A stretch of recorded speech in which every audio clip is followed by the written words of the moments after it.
पशुओं को पालना, किसान दूसरा कार्य क्या कर सकता है? खेती के साथ साथ पशु पालना उनका जो है पूरी कर्तव्य है। दोनों के लाभ से वो आगे बढ़ सकता है, उनका कृषि क्षेत्र भी मजबूत होगा। पशु पालेंगे, हमारे समय से पैसे होंगे और हम खाद बीज लेकर समय से उसमें हम खाद डालेंगे, खेत की उर्वरा को बढ़ाएंगे। तो ये चर्चा तो पूर्व में हो गई। पशु पालन करने वाला वो साइंटिस्ट है, वो एक विज्ञान है। पशुपालन विज्ञान की वो शाखा है जिसमें पशुओं के विभिन्न पहलू होते हैं। उस पक्ष के बारे में उनको जानना जरूरी होता है। सबसे पहले है संतुलित आहार भोजन। तो पशुओं का हम भोजन क्या दें? ये संतुलित आहार क्या है?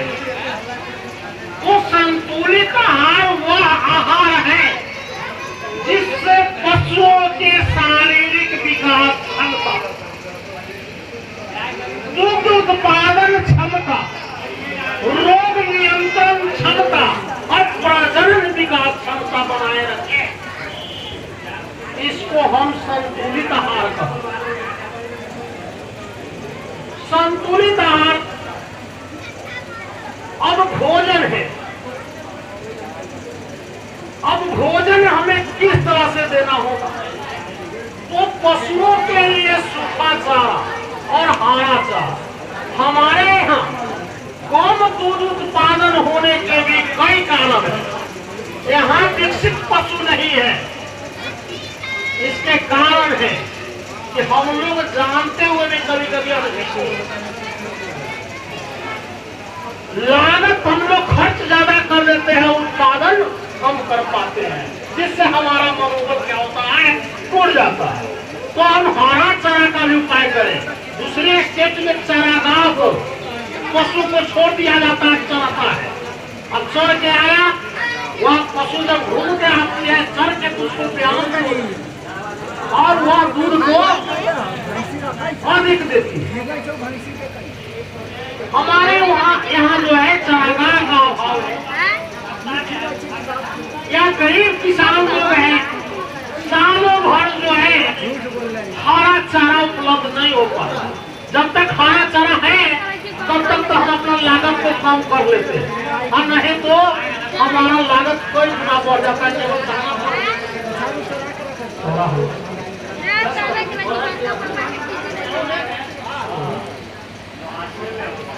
तो हम थोड़ा लागत को कैसे कम कर सकते हैं? तो हरा चारा और दिन खिलाने से पशु संतुष्ट नहीं हो जाता, अब उससे दूध उत्पादन नहीं, समय से खिला।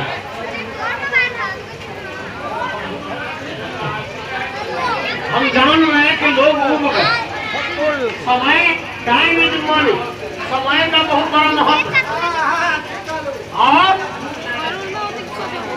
तो ध्यान देंगे, आज हम बार बार एक जगह समूह में बैठने का हमें मौका नहीं मिलता है ना। हम अवसर को, समय को बहुमूल्य मानते हुए हम कहीं गलत जगह पर नहीं है। हम किसी न किसी हमारे जो अतिथि होते हैं उनके इंतजार में है। जब हमारे मुख्य अतिथि आ जाएंगे तो हमारा जो कार्यक्रम है वह उसका शुभारंभ किया जाएगा, है ना। तो हम लोग जानते हैं कि जो थोड़ा हमारे मुख्य अतिथि होते हैं उनमें थोड़ा विलम्ब होता ही है। ये नियम है, ये नियम बन गया है कि समय का पालन नहीं कर पाते हैं। बड़े लोग होते हैं समय को पर ध्यान नहीं देते हैं, छोटे लोग तो समय से पहले ही पहुंच जाते हैं।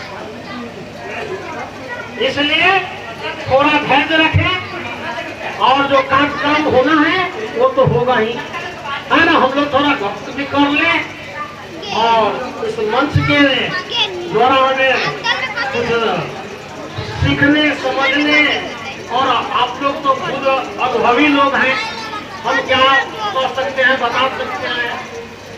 हम फॉर्मूला कुछ बता रहे थे, लेकिन चलिए संक्षिप्त में हम लोग चलते हैं। एक समस्या हम जहाँ रह रहे हैं और इस गांव से जुड़े हैं और एक किसान होने के नाते मैं विगत हूँ कि कुछ ऐसे लोग हैं जिसके आज भी मानसिकता है कि हम अपने पशुओं का कृत्रिम गर्भाधान नहीं कराएं। कृत्रिम गर्भाधान क्या है, इसके बारे में डॉक्टर साहब भी बतलाए हैं। पशुओं को नस्ल सुधारने के लिए सबसे उत्तम तरीका है, आज डेयरी का विकास हुआ है तो कृत्रिम गर्भाधान का पुराने जमाने में हमारे पास जो गाय थी या भैंस थी, बहुत अल्प मात्रा में दूध देती थी, जिससे किसान का अपना भरण तो होता ही नहीं था और बाजार में क्या बेचे। इन समस्या को निदान के लिए डेयरी बोर्ड के बीच में रखा गया। हमारा देश की जनसंख्या इतनी है, पूरे विश्व में पशुओं की संख्या भारत में अधिक है, लेकिन दूध उत्पादन में क्या हो गया था, हमारा देश पिछड़ गया। तो हुआ क्या कि डेनमार्क एक देश है जो दूध का देश कहा जाता है, जहां पशुओं की संख्या बहुत कम है, लेकिन विश्व में सबसे नाम आगे था डेनमार्क का। डेनमार्क में दूध की नदियां बहती, दूध का देश कहा गया है। कारण है वहाँ एक पशु जो है गाय या भैंस 60 से 70, 80 लीटर तक दूध देती है। हमारे यहाँ की गाय भैंस जो देसी नस्ल की गाय थी, उसमें मात्र 2 से 3 लीटर दूध होती थी। इससे क्या होगा, जब नस्ल सुधार की बात हुई तो जो सीमेन है वह कहीं अच्छे नस्ल, अच्छे गुणवत्ता वाली सीमेन होगा यहाँ लाए गए। कृत्रिम गर्भाधान से जो लाभ है, इसको एक जगह से दूसरे जगह बड़ी आसानी से ले जाएगा। साढ़ भैंसा को हम नहीं ला सकते बाहर। और आज कुछ लोग सोचते हैं कि ना ये ठीक ना, बहुत कम लोग, हालांकि बहुत सुधार हुआ। ध्यान देंगे, एक सूत्र है, फार्मूला है, बायो हम लोग कभी कभी बच्चों को पढ़ाते हैं पशुपालन से संबंधित बातों को। ये नस्ल सुधार क्या है, कौन जो है देहाती नस्ल का जो बच्चे हैं, बाछी है, अब उसका जो पीढ़ी है उसको उन्नत बनाना है, तो यह कैसे तैयार होगा। तो सीमेन जो तैयार होता है, बच्चे में जो गुण तत्व होते हैं, वह 50% माता का और 50% पिता का गुण होता है। तो जो सार जो चयन किया जाता है, जिससे सीमेन तैयार किया जाता है, उसकी माँ जो है बड़े उन्नत नस्ल की होती है और वह कांपे दूध देती है। और वह जो है जब एक देहाती नस्ल की जो बाछी है उससे कृत्रिम गर्भाधान कराया जाता है। उदाहरण के लिए ले लीजिए कि यदि उस सीमेन जहाँ से तैयार हुआ वह माँ जो है लगभग 30 या 20 लीटर मान लीजिए दूध देती है, वो सीमेन की उसके पिता जो सांड है उसके माता के गुण उसमें आया हुआ, तो उसका और हम इस बाछी का जो जड़ है माँ, दोनों का आधा मान लीजिए कि 5 लीटर दूध देती है बाछी और 20 लीटर का सांड है। और वो जो नए नस्ल का जो तैयार होगा, फॉर्मूला में आधा उसका गुण यानी कि 20 का दिया 10, यहाँ 5 का दिया 12.5 लीटर जो है नए नस्ल जो तैयार उसमें होगा, जो मात्र दूध से 2.5 लीटर दूध देती है। तो इससे बहुत ही लाभ है, क्योंकि इसमें परेशानी नहीं होती है।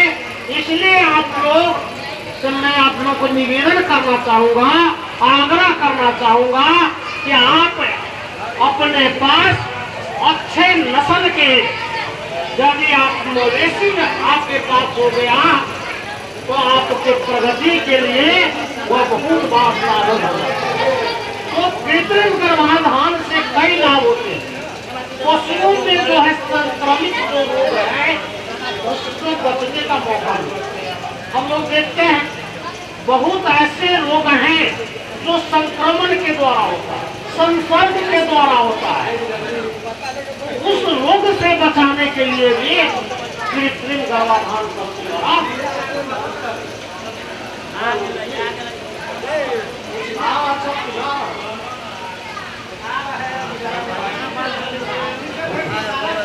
ठीक है।